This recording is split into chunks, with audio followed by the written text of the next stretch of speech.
मागच्या लेक्चरमध्ये आपण पाहिलं की लोकजीवन हा भाग पाहत असताना आपण शेती पाहत होतो.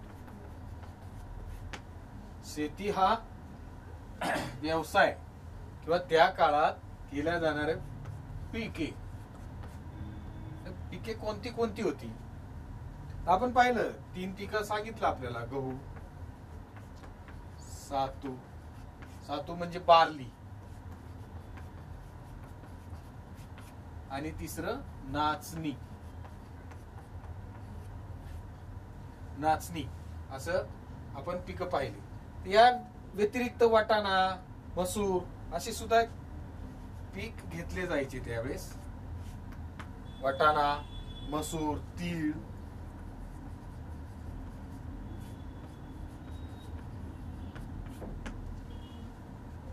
मसूरी असं मसूर हे पीक सुद्धा घेतलं जात होतं. म्हणजे त्या काळात असलेल्या पिकांची माहिती आपण पाहतोय. गहू, बार्ली म्हणजे सातू, नाचणी असे पिक म्हणजे त्या काळात असलेल्या भूखंडात, म्हणजे आत्ताचं जे राजस्थान आणि गुजरात आपण पाहिलं, राजस्थानमध्ये सातू आणि गुजरातमध्ये गहू अशी वेगवेगळी पिकं घेतली जात होती. ते आपल्याला अवशेषावरून लक्षात येते.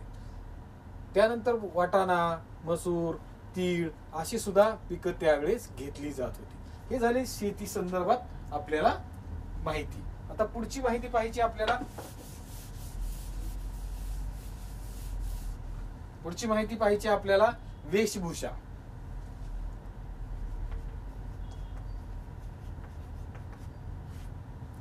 वेशभूषा वेशभूषा आपल्याला पाहत असताना आपल्याला लक्षात येते त्यावेळेस काय असे वेगवेगळे डिझायनर शर्ट किंवा कपडे असे नव्हते, पण आपल्याला अंदाज येतोय. पहा, काही पुतळे म्हणजे सापडलेले काही पुतळे,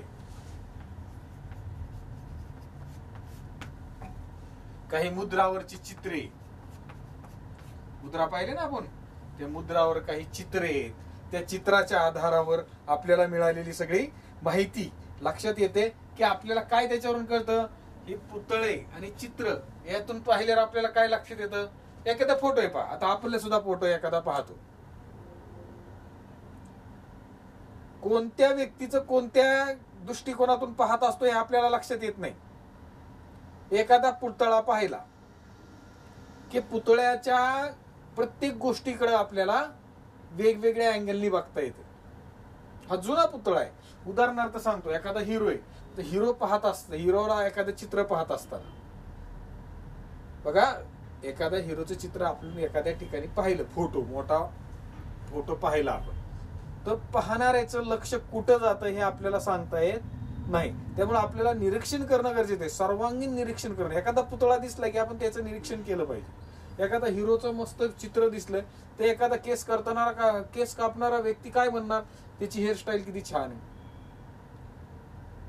त्याचे कपडे पाहून टेलर म्हणणार असे कपडे शिवताना आपल्याला खूप छान वाटेल, किंवा आपल्याला असं शिवता येईल का. त्याचे शूज किंवा चप्पल पाहताना चप्पल विणणारा किंवा चप्पल तयार करणारा माणूस काय म्हणणार, अशी चप्पल तयार. म्हणजे पाहण्याचा दृष्टिकोन बदलला, व्यक्ती बदलला की दृष्टिकोन बदलतो. तसं आपल्याला एखाद्या पुतळ्याकडे बघताना ऐतिहासिक दृष्टिकोनातून बघत असताना आपल्याला काय बघावं लागणार, पुतळे आणि चित्र पाहत असताना त्याचे कपडे पाहावं लागणार. कपडे म्हणजे काय आलं, कापड आलं.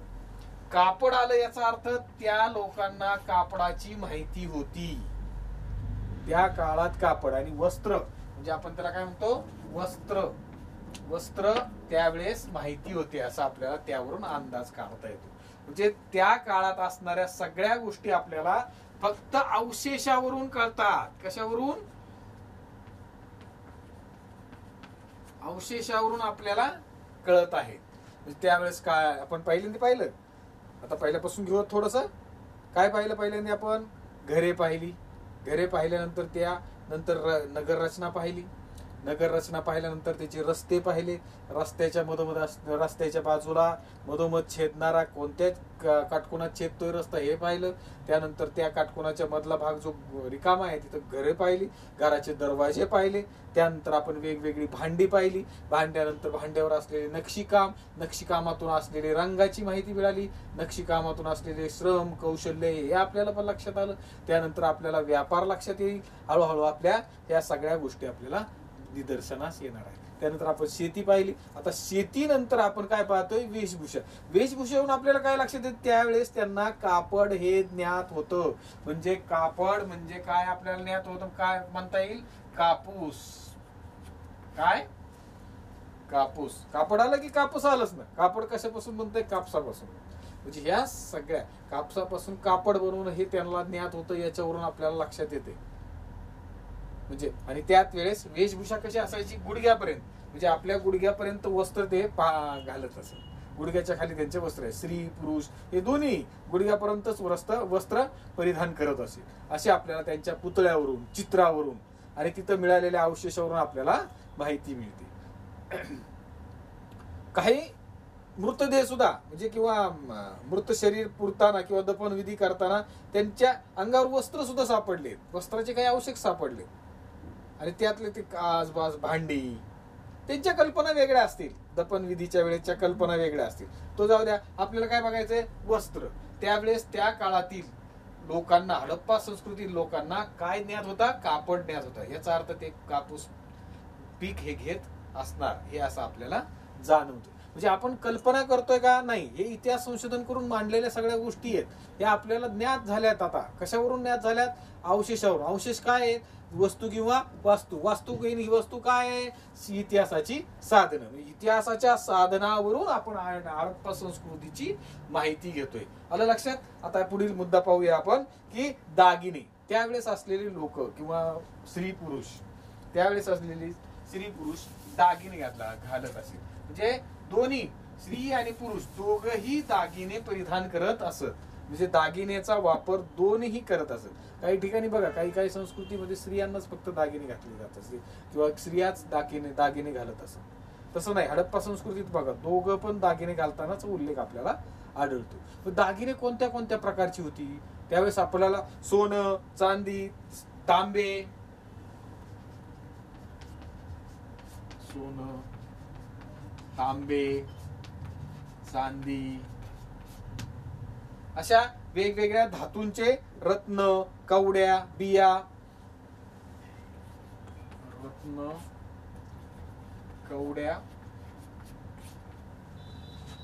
वेगवेगळ्या फळांच्या बिया, त्यांचा सुद्धा दागिने म्हणून वापर केला जात होता. म्हणजे एकात एक गुंफून बिया, काही जास्त दिवस टिकणारे बियांना वेगवेगळा रंग असायचा त्यावेळेस बियांचा सुद्धा वापर त्या दागिने म्हणून केला जात होता. बिया अशा वेगवेगळ्या वस्तूंचा उपयोग ते दागिने म्हणून करत. आणि दागिने दोन्ही घालत. मी काय म्हटलं तुम्हाला? पुरुष आणि स्त्रिया दोन्हीही दागिने घालत असत. म्हणजे कवड्यांच्या माळा किंवा आपण काय म्हणतो त्याला बियांच्या माळा, ह्या बियांच्या माळा सुद्धा घातल्या जात होत्या. अंगठ्या असं, बाजूबंद असं, कंबरपट्टा असं. म्हणजे त्याचा वापर कुठं करत असत? दागिने कोणत्या प्रकारची होती? अंगठ्या बघा,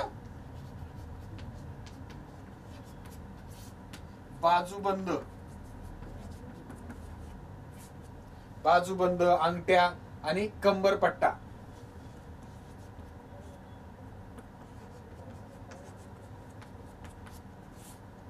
कंबरपट्टा अशा वेगवेगळे दागिने ते वापरत असत. आणि दोन्ही स्त्री पुरुष दोघही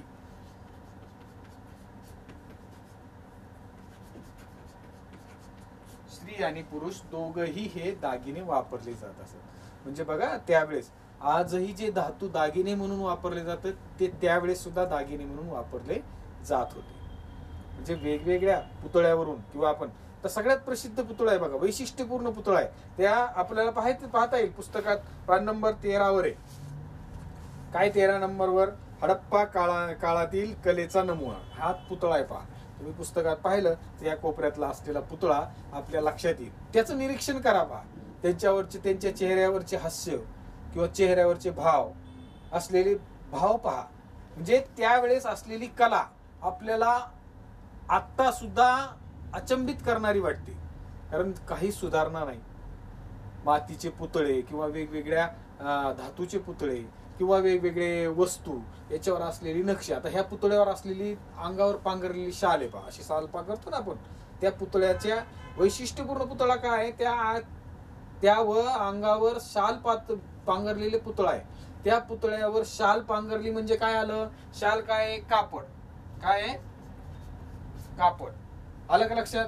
म्हणजे ह्या दृष्टिकोनाने पाहायचंय. ऐतिहासिक साधना पाहत असताना त्या दृष्टीनेच विचार करावा लागतो. एखादा पुतळा पाहिला तर पुतळे बनवण्याची कला कौशल्य त्यावेळेस अवगत होतं, आपल्या लक्षात येते. त्यावेळेस असलेले पांघरलेली शालचं प्रतिकृती आहे त्या पुतळ्यावर, म्हणजे शाल अस्तित्वात असणारच का नाही त्यावेळेस आहे. कापड आलं का, कापडावर असलेली नक्षीकामात काय काय तुम्हाला सांगितलं, 3 फुलं आहेत पहा, 3 वर्तुळे एका ठिकाणी गुंफलेले आहेत, असे वेगवेगळ्या नक्षींचं काम त्यावेळेस केलं जात होतं.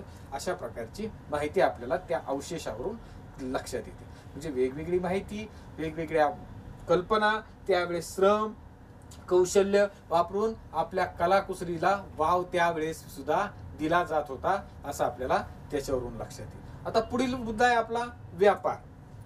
तर व्यापार कोणत्या कोणत्या दृष्टिकोनातून चालत असे आपण पहिल्या धड्यात पाहिलं होतं. भारतीय संस्कृती अभ्यासताना किंवा भारतीय उपखंडातील संस्कृती अभ्यासताना भारतीय उपखंड पाहतोय. भारतीय उपखंड कुठे आहेत, तर आपल्या आशियाच्या दक्षिण भागात आहे. व्यापार पाहायचा आपल्याला. तर हा व्यापार पाहत असताना भारतात आता कोणताही व्यापार, आता सध्या आपण विचार करतोय आत्ताच्या जगातला, आपण त्याला शब्द घेऊयात आयात किंवा आयात आणि निर्यात. आयात आणि निर्यात अशा प्रकारची गोष्ट घेऊया आपण, किंवा ती मुद्दा घेऊया.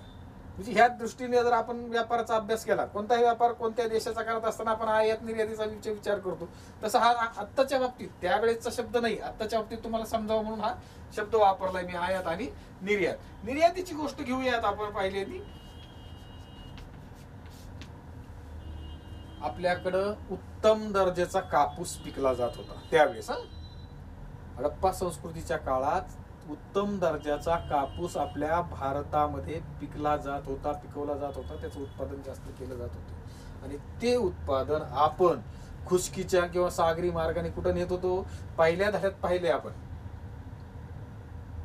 की इजिप्तला, आपल्या पश्चिम युरोपमध्ये, उत्तर आशियामध्ये, अशा दक्षिण आशियामध्ये, अशा सगळीकडे आपला भारतीय हडप्पा संस्कृतीतील भारतामध्ये असलेला कापूस प्रत्येक ठिकाणी पोहोचवला जात होता. व्यापारी तिथे जाऊन विकत होते. जाण्याचा मार्ग तुम्हाला सांगितलं पहिल्या धड्यात, काय सांगितलं होतं की आपण पाहिलं ना की खुशकीच्या मार्गाने जाणारा व्यापार, त्या व्यापाराला आपण काय म्हटलंय, उल्लेखनीय नाव दिलं होतं पहा, आठवतं का? पहिलं नाव दिलं होतं रेशम मार्ग. असते का, आठवतं का? रेशमी मार्ग. रेशम मार्ग का म्हटलं त्याला, कारण त्या मार्गानं भारतात असलेला किंवा दक्षिण आशियात असलेला व्यापार पश्चिम युरोपमध्ये, इजिप्तमध्ये पोहोचवला जात होता. त्या मार्गाने जास्तीत जास्त कोणता माल जात होता? रेशम आणि रेशमी कापड, मलमलीचं कापड. आता हे तर उल्लेख काय, पहिल्या धड्यात रेशम कापड, आता दुसऱ्या धड्यात काय उल्लेख आहे? मलमलीचं कापड. म्हणजे तेच मलमलीचं कापड हे पोचवलं जात होतं किंवा व्यापारासाठी दूरवर गेलं जात होतं. असं हे व्यापारासाठी खुशकीच्या मार्गाने, म्हणजे आपण पाहिलं खिंडीतून मोठमोठे मार्ग होते, ते लपून छपून आपला व्यापार करत होते. त्यावेळेस तसं काही बंधन असेल किंवा काही वेगवेगळ्या अडचणी असतील, त्यावेळेस खुशकीच्या मार्गाने सुद्धा व्यापार केला जात होता. अशा वेगवेगळ्या मार्गाने मलमलीच्या कापडाचा व्यापार केला जात होता, कापसाचा व्यापार केला जात होता. अशा प्रकारचे वेगवेगळे पदार्थ किंवा वस्तू विकल्या जाण्यासाठी व्यापाराची देवाणघेवाण चालू होती. म्हणजे आज जसा व्यापार चालू आहे त्यावेळेसही तसा व्यापार, फक्त साधनं वेगळी होती. म्हणजे व्यापाराने न्यायची साधनं वेगळी. आपण आज आता 2 मिनिटात ऑर्डर घेऊ शकतो आणि विमानाने किंवा कोणत्याही मार्गाने आपण तो माल तिथं पोच करू शकतो. त्यावेळेस तशी साधनं नव्हती, पण व्यापार हा होताच. व्यापाराशिवाय शहरं वसली जात नव्हती. अशा प्रकारची वेगवेगळी व्यापाराची केंद्र त्यावेळेस स्थापन झालेली असतील आणि त्यावेळेस त्या तिकडचा असलेला माल इकडं, इकडचा असलेला माल तिकडं देवाणघेवाण चालूच असेल. आता आपण निर्यात पाहूया. निर्यात पाहिला, आता आयात पाहूया. आयात चांदी, तांबे, अशा वेगवेगळे वस्तू त्या देशातून, म्हणजे कोणत्या देशातून आपण पाहिलं, पश्चिम युरोप मधले, आफ्रिकेच्या उत्तरेकडचा भाग इजिप्त झाला, अशा वेगवेगळ्या देशातून किंवा अफगाणिस्तान झाला, या भागातून आपल्याला चांदी, मौल्यवान खडं, मानके, देवदार लाकूड, या बघा काय चांदी, जस्त. निर्यात राहिला आपला कापूस. आणि मलमलीचे कापड.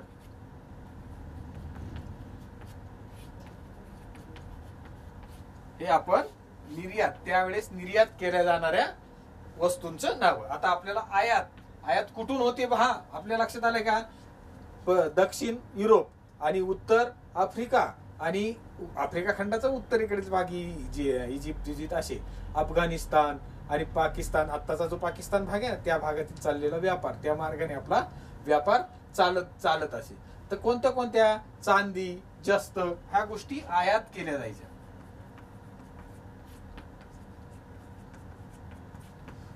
मोती म्हणजे माणिक मोती नाही का म्हणत आपण, ते माणिक,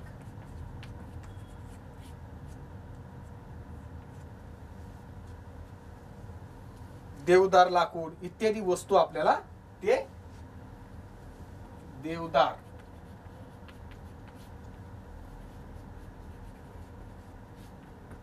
अशा वस्तू आपल्या आयात केल्या जायच्या. म्हणजे व्यापार चालूच होता. तर तुम्ही म्हणता हे कशावरून कळायचं आपल्याला?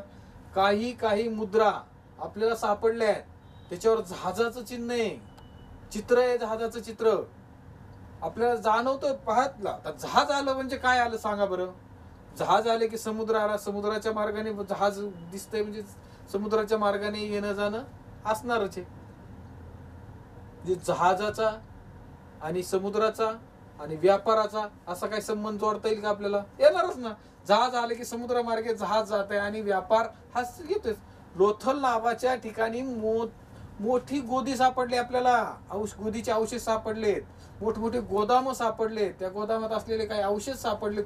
त्या अवशेषावरून आपल्याला लक्षात येते की त्यावेळेस असलेला व्यापार खूप प्रगतीचा होता. हडप्पा कालखंडात असणारा व्यापार म्हणजे लाकूड म्हणा, देवदार लाकूड म्हणा, चांदी म्हणा, जस्त म्हणा, तांबे म्हणा किंवा कापूस, मलमलीचे कापड आणि शिवाय उत्तर आशिया, दक्षिण आशिया यांचा व्यापार कसा चालत होता याच्यावरून आपल्याला लक्षात येते. काही मार्ग रस्त्याच्या मार्गाने व्यापार होत होता, काही सागरी मार्गाने होत होता आणि काही खुसकीच्या मार्गाने म्हणजे लपून छपून काही व्यापार केला जात होता. म्हणजे अशा वेगवेगळ्या गोष्टीच्या मार्गे व्यापार हा होता. म्हणजे आपण पाहिलं शेती खूप छान पद्धतीने करत होते. आपल्याला पिकांची माहिती घेतली, पिकं कोणती होती हे माहिती घेतलं आपण. ते वेशभूषा कशा प्रकारे वापरत होते त्याची माहिती घेतली आपण. शेती कशी करत होते याची माहिती घेतली. त्यानंतर आपण अलंकार कसे वापरले जात होते ते माहिती घेतली. त्यांची घरं कशी होती, रचना सांगितली आपण. घराची रचना सांगितली आपण, कशी घेतली ती पाहिली ना. घराची रचना पाहिली, नगराची रचना पाहिली म्हणजे नागरी संस्कृती आहे ना, नगराची रचना पाहिली, रस्त्याची रचना पाहिली. प्रशासकीय घरं वेगळी होती, प्रशासकीय विभाग वेगळा होता, रहिवासी विभाग वेगळा होता. दोन्ही विभागाला व्यवस्थित तटबंदी होती, सुरक्षित होती, सांडपाण्याची व्यवस्था व्यवस्थित होती. या सगळ्या गोष्टीचा अभ्यास आपल्याला इतिहासाची जी साधनं आहेत त्याच्यावरून आपल्याला करतोय. म्हणजे इतिहासाची साधनं मागच्या धड्यात काय पाहिले आपण? वस्तू आणि वास्तू, भौतिक साधनं, अशा वेगवेगळ्या गोष्टीवरून आपल्याला ते लक्षात येते. आता दुसरी गोष्ट, आता लोथलला पाहिलं आपण, लोथलला गोदी सापडली. तर गोदी म्हणजे काय? तर जहाज जिथं थांबतात त्या ठिकाणला आपण गोदी म्हणतो किंवा आपण आता बंदर म्हणतो. त्या वेगवेगळ्या व्यापाराची ठिकाणं होती, त्या व्यापाराच्या ठिकाणात ह्या गोदी महत्वाचा आहे. कारण लोथल इथं अशा प्रकारचे अवशेष सापडलेत की तिथला व्यापार खूप समृद्ध होता असं आपल्याला जाणवतंय. म्हणजे त्या अवशेषावरून आपल्याला ते जाणवत आहे. म्हणजे वेगवेगळ्या गोष्टीत आपल्याला त्या असलेल्या वस्तूवरून त्या काळाची माहिती आपल्याला मिळते. तर हे सगळं समृद्ध आहे. हे हडप्पा संस्कृतीत असलेले लोकजीवन एकदम समृद्ध होते. घर रचना, नगर रचना, अजून घरे, रस्ते एकदम तंतोतंत काटकोनात छेदणारे आणि वेगवेगळी व्यवस्था व्यवस्थित होती. प्रशासकीय व्यवस्था व्यवस्थित होती, व्यवस्था लावलेली होती. शेती व्यवसाय चाललेला होता, शेतीतून उत्पादन होत होतं, त्यातून व्यापार निर्माण होत होता, व्यापारही व्यवस्थित चालू होता, व्यापाराची साधनं व्यवस्थित होती. हा भाग आपण लक्षात घेतला तर त्यावेळेस ही संस्कृती नष्ट कशी झाली, काय झालं असं, याची रासाची कारणं काय असतील, म्हणजे नष्ट होण्याची कारणं काय असतील आपल्याला पाहिलं पाहिजे ना. की आता ते अवशेष सापडतात म्हणजे त्यातली काही आज अस्तित्वात गोष्ट नाहीये जी आपल्याला उत्खनन करून पाहावं लागते. अशी गोष्ट आपल्याला का घडली असं आहे की ती काहीतरी कारण असेल ना. तर कारण आपण शोधण्याचा प्रयत्न केला तर काय लक्षात येते आपल्याला की काही काही गोष्टी आपण पाहिलं.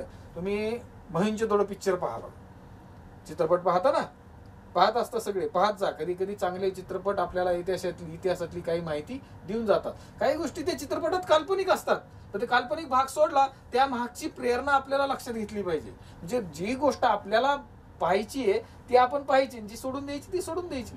कल्पनेच्या आधारे चित्रपट निर्माण करतात, पण त्या चित्रपटाच्या मागची जी कल्पना असते, इतिहास असतो, आणि इतिहासातून त्या लोकांनी केलेला अभ्यास असतो, हा सुद्धा आपल्याला पाहायला हवा. म्हणजे मोहेंजोदडो पिक्चर मध्ये किंवा चित्रपटात आपण पाहिलं, काय पाहिलं मोहेंजोदडो चित्रपटात, की त्या शहराचा ऱ्हास कसा झाला, म्हणजे ते शहर नष्ट कसं झालं. पूर येतो, हे जातं ते जातं, आपण भरपूर पाहतो. पण ती एकच कारण असणं असं नाही, आपल्याला पाहायला पाहिजे. काय महापूर येत असते त्यावेळेस अनेक अडचणी आल्या असतील. ही सगळी संस्कृती नष्ट होण्यामागचं कारण काय हे पाहतोय आपण. कारण काय असावं, काय असलं असेल तर आपल्याला ही संस्कृती नष्ट होण्यामागचं काही काही कारण पाहायला पाहिजे. कदाचित खूप मोठा पूर आलेला असेल, महापूर म्हणतो आपण त्याला. त्या महापुराच्या द्वारे सगळं शहर आहे तसं पूर्ण पुरात गाडलं गेलं असू शकतं, असं बी असू शकतं. काहीतरी वेगळी भौगोलिक हालचाल झाली असेल, कदाचित समुद्राची पातळी वर खाली होऊ शकते, त्याच्यामुळेही काही झालेलं असेल. कधी कधी आवर्षण म्हणजे कमी पाऊस पडणे, हे बी कारण असू शकतं. म्हणजे अशा वेगवेगळ्या कारणामुळं या संस्कृतीचा ऱ्हास झाला असं आपल्याला म्हणता येईल. त्यातले कोणते कोणते, महापूर झाला, भूकंपाने झालं असेल, कदाचित नैसर्गिक आपत्ती येऊ शकते, गर्भातील हालचालीमुळे होऊ शकतं, समुद्राची पातळी वर खाली होऊ शकते, त्यामुळे ही संस्कृती नष्ट होऊ शकते. म्हणजे अशा भूकंप, महापूर किंवा कमी पाऊस पडणे, व्यापारातील तोटा होणे, किंवा वेगवेगळ्या आवर्षण, असे वेगवेगळे उदाहरणं आपण देऊ शकतो. किंवा आपल्या संभाव्य घटना घडल्या असू शकतात. अशा वेगवेगळ्या घटनाच्या आधारे किंवा आपण पाहिलेल्या सगळ्या शक्यता पडताळून पाहू शकतो. महापूर, भूकंप, सागराची कमी जास्त पातळी, टोळ्यांच्या वेगवेगळ्या, त्यावेळेस टोळ्या होत्या, वेगवेगळे शहराहून वेगवेगळे आक्रमण, असे युद्ध किंवा काहीतरी प्रकार असा घडला असावा, त्यामुळे ही संस्कृती पूर्ण ऱ्हास झाली असं आपल्याला या अवशेषावरून लक्षात येतं. म्हणजे इतिहासाची साधना अभ्यासताना आपल्याला हडप्पा संस्कृतीच्या वेगवेगळ्या अंगाने आपल्याला माहिती घेता येते. हा झाला इथे धडा संपला. आता आपल्याला थोडस स्वाध्यायाकडे वळा. तुम्ही स्वाध्याय लिहित चला, कारण स्वाध्याय लिहिला की आपल्याला पूर्ण धडा, काही गोष्टी धड्यात अशा असतात की जे स्वाध्यायामध्ये नसतात, आणि जे काही स्वाध्यायामध्ये असतं ते धड्यात नसतं. अशा प्रकारचा असा संभ्रम विद्यार्थ्यांचा निर्माण होतो. त्यासाठी आपल्याला पूर्ण धडा वाचन केल्यानंतर आपल्याला स्वाध्यायामध्ये सगळे प्रश्नाची उत्तरं तिथले तिथे सापडतात. आता स्वाध्याय काय करायचा, यात आपल्याला सांगितलं, तुम्हाला मागाशी सांगितलं मी, काय सांगितलं की एखाद्या कुंभाराच्या घरी जा, काय पद्धत आहे ते करा. काय कुंभार काय करतो, भांड कसं करतो, आपल्याला घरात आलेला माठ, जेव्हा आपण थंडगार पाणी पितो, ते माठ कसा बनवला जातो हे एकदा पाहायला जा. शिक्का, आपण मुद्रा पाहिली ना, मुद्रा, शिक्का, तो मुद्रा ठसा उमटवण्याचा प्रकार कसा आहे, आपण तुम्हाला सांगितलं बटाट्याचं उदाहरण, तसं करण्याचा प्रयत्न करा. स्वतः केलेल्या गोष्टी आपल्याला जास्त स्मरणात आणि आकलनात राहतात. म्हणजे आकलन जास्त होतं आणि स्मरणात जास्त वेळ राहतात. म्हणजे अशा वेगवेगळ्या गोष्टी आपल्याला अभ्यासासाठी वापर करून घ्यावा लागतो. जुन्या गोष्टी आपल्या कधी कधी बाजारात किंवा आपल्या 25 चावडीच्या, अहमदनगर शहरात 25 चावडी, तिथे एक माणूस बसलेला असतो, पहा, वेगवेगळ्या नाणे घेऊन बसलेला असतो. पहा ना, तिथे जाऊन पाहायला काय अडचण आहे, पाहायचं, वास्तू पाहिजे, वेगवेगळ्या ऐतिहासिक वास्तू पाहिजे. या ऐतिहासिक साधनांचा वापर करून आपण जसा आपल्या शहराचा अभ्यास करतो, तसाच अभ्यास इतिहासकारांनी, इतिहास संशोधकांनी हडप्पा संस्कृतीचा केला. आणि त्यावरून तिथले, आता सिरियली घेतो मी, की घरं पाहिली, नगर रचना पाहिली, रस्ते पाहिले, स्नानगृह पाहिले, शेती पाहिली, वेशभूषा पाहिली, दागिने पाहिले, व्यापार पाहिला, व्यापाराहून त्या पुतळ्यावरून आपण पाहिलं कोणत्या कोणत्या वस्तू अस्तित्वात असतील असा आपल्याला अंदाज काढला. व्यापारातून गोदीचा ज्ञान झाला आपल्याला. त्या गोदीच्या ज्ञानावरून आपल्याला लक्षात आलं की गोदी म्हणजे काय आणि गोदी म्हणजे कोणत्या मार्गाने व्यापार होत होता हे सगळं आपल्याला लक्षात आलं. त्या रासाची कारणं पाहिली, ती संस्कृती समृद्ध होती. मग असा कशा प्रकारे त्याचा राज झाला हे आपल्याला लक्षात आलं पाहिजे. म्हणजे वेगवेगळ्या दृष्टिकोनातून वेगवेगळ्या अनुषंगाने आपण या हडप्पा संस्कृतीचा अभ्यास योग्य पद्धतीने केलाय. तो स्मरणात आणि आकलनात कसा ठेवायचा हे तुमच्या विद्यार्थ्यांच्या क्षमतेवर अवलंबून आहे. पण ते आपल्याला गोष्टी रूपाने सांगितलं की लक्षात राहील. तसं तो धडा तुम्ही गोष्टी रूपाने वाचा. त्या काळात कसं घडलं असेल हे जर कल्पना आपण करत आलो तर आपला एकदम मस्त चित्रपट आपल्या स्मरणात राहतो. कल्पना करायची आणि हडप्पा संस्कृती पूर्ण तुमच्या लक्षात राहील अशी मला खात्री वाटते. आता आपण त्यावरची थोडेसे प्रश्न घेऊया. प्रश्नाची उत्तरं काय का घ्यायची आपल्याला, तर प्रश्नाच्या उत्तरातून आपल्याला स्वाध्याय करता येईल. त्या स्वाध्यायाच्या मार्गाने आपण काय घेते, पहिला प्रश्न एका वाक्यात उत्तरे लिहा. एका वाक्यात उत्तरे लिहा. कोणता प्रश्न पाहिला, या संस्कृतीला हडप्पा संस्कृती हे एक नाव का मिळाले असावे. तर पहिल्यांदा सांगितलं मी तुम्हाला, पान नंबर 10 वर पहा. हडप्पा हडप्पा संस्कृती नाव का मिळाले. तर आपण पहिल्याच धड्यात पाहिले काय, रावी नदीच्या काठी हडप्पा येथे उत्खनन केलं. म्हणजे रावी नदीच्या काठी हडप्पा नावाच्या गावाच्या तिथं उत्खनन केलं आणि त्या उत्खननात ही संस्कृती सापडली आपल्याला किंवा त्या संस्कृतीचे अवशेष सापडले, म्हणून त्या संस्कृतीला आपण काय नाव दिलं, हडप्पा संस्कृती असे नाव दिलं. दुसरा प्रश्न पहा, हडप्पा संस्कृतीतील भांड्याच्या नक्षीच्या नमुन्यामध्ये कोणत्या कोणत्या प्रतीकाचा समावेश आपल्याला आढळतो. तर कोणत्या कोणत्या प्रतीकाचा समावेश आढळतो आपण सांगितलं, माशाचे खवले आहे ना, नक्षी सांगितली ना आपण, कोणत्या कोणत्या प्रकारची नक्षी काढली. तर माशाच्या खवल्याची नक्षी, वर्तुळ मी ऑलिम्पिक सारखं चिन्ह सांगितलं होतं पहा तुम्हाला, वर्तुळ, पिंपळाचं पानाचं चिन्ह असतं. या सगळ्या गोष्टी आपल्याला तिथं पाहायला मिळाल्या. त्या सगळ्या या प्रश्नाच्या उत्तरात येतील. माशाचे खवले, नक्षी, वर्तुळ नक्षी, पिंपळाच्या पानाच्या नक्षा, अशा वेगवेगळ्या नक्षीदार काम आपल्याला लक्षात येते. दुसरी गोष्ट आहे, हडप्पा संस्कृतीतील व्यापार कोणते व्यापारी कोणते कापड इजिप्तला पुरवत असेल. आता मलमलीचं कापड हे लक्षात घ्या. तो रेशम मार्ग आणि मलमल हे दोन गोष्टी लक्षात ठेवल्या की आपल्याला अनेक गोष्टी स्मरणात राहतील. म्हणजे एखादी गोष्ट स्मरणात ठेवायची असेल की लक्षात राहण्यासाठी आपण काहीतरी आयडिया केली पाहिजे. मग मलमल आणि रेशीम कापड, रेशीम मार्ग, म्हणजे आज दक्षिण आशियातून व्यापार युरोपमध्ये व्हायचा, तो मार्ग कोणता, रेशीम मार्ग. का तर रेशीमचं जास्त त्या व्यापार होत होता म्हणून त्याला रेशीम मार्ग म्हणायचं. अशा प्रकारची ही व्यापाराची संकल्पना आपल्या मनात स्पष्ट झाली पाहिजे, रुजली पाहिजे. झालं. आता पुढील प्रश्न, आपण हे सगळे कसे प्रश्न आहेत, प्राचीन स्थळांना भेटी देताना काय कराल. एखाद्या प्राचीन स्थळाला, तुम्हाला मगाशी सांगितलं मी, ऐतिहासिक स्थळांना भेट दिली पाहिजे. तिथल्या ऐतिहासिक वास्तूच्या दृष्टिकोनातून आपण पाहायचं आहे. तुम्हाला मगाशी सांगितलं, पुतळा पाहताना प्रत्येक गोष्टीचा अँगल वेगळा पाहायचा असतो. ऐतिहासिक दृष्टिकोनातून पाहिलं की ते तुम्हाला खूप प्राचीन वाटणार, त्या काळातले अंदाज येणार, काही रस्त्यांचा अंदाज येतो, काही आपल्याला तिथल्या असलेल्या वास्तूवरून अनेक राहणीमान लक्षात येतं, जीवनमान लक्षात येतं. अशा वेगवेगळ्या पैलूचा आपल्याला अभ्यास ऐतिहासिक साधनातून करता येतो. का तर आपल्याला वेगवेगळ्या त्यावेळेस तुम्ही सांगितलं प्रदूषण रोखणे किंवा वेगवेगळ्या कल्पना आपल्याला करता येतील. म्हणजे त्यावेळेस असलेल्या सगळ्या गोष्टी आपल्याला ज्ञात होतात, जेणेकरून त्यांच्या जर आपण वास्तू आणि वस्तूचा व्यवस्थित ऐतिहासिक दृष्टिकोनाने संशोधन करून अभ्यास केला तर, म्हणजे त्यावेळेस असलेली आरोग्याची कल्पना पहा की सगळ्या सांडपाण्याच्या जे जाण्याची जी नाली आहे त्या नालीला सुद्धा झाकण होतं त्या काळात. म्हणजे त्यावेळेस आरोग्याच्या दृष्टीने, प्रदूषणाच्या दृष्टीने किती महत्वाची गोष्ट आपल्याला जाणवती. म्हणजे ह्या सगळ्या गोष्टी आपल्याला जाणीवपूर्वक लक्षात आल्या पाहिजेत. दुसरी, मोहेंजोदडो येथे स्नानगृहाचे चित्र रेखाटन करा. म्हणजे आपण पाहिलं स्विमिंग टँक सारखा मोठा 12.5 बाय 7.5 मीटर असा हा महास्नानगृह सापडलाय आपल्याला उत्खननात. म्हणजे त्यावेळेसची कल्पना करा की त्यावेळेस असलेल्या सगळ्या गोष्टी कशा आपल्याला आत्मसात करता येतील आणि का आपल्याला कल्पना करून ते शहर कसं असेल हे आपल्याला कल्पनेत निर्माण करता येईल. त्यावरून आपल्याला थोडा अभ्यास करता येईल. आलं लक्षात. धन्यवाद.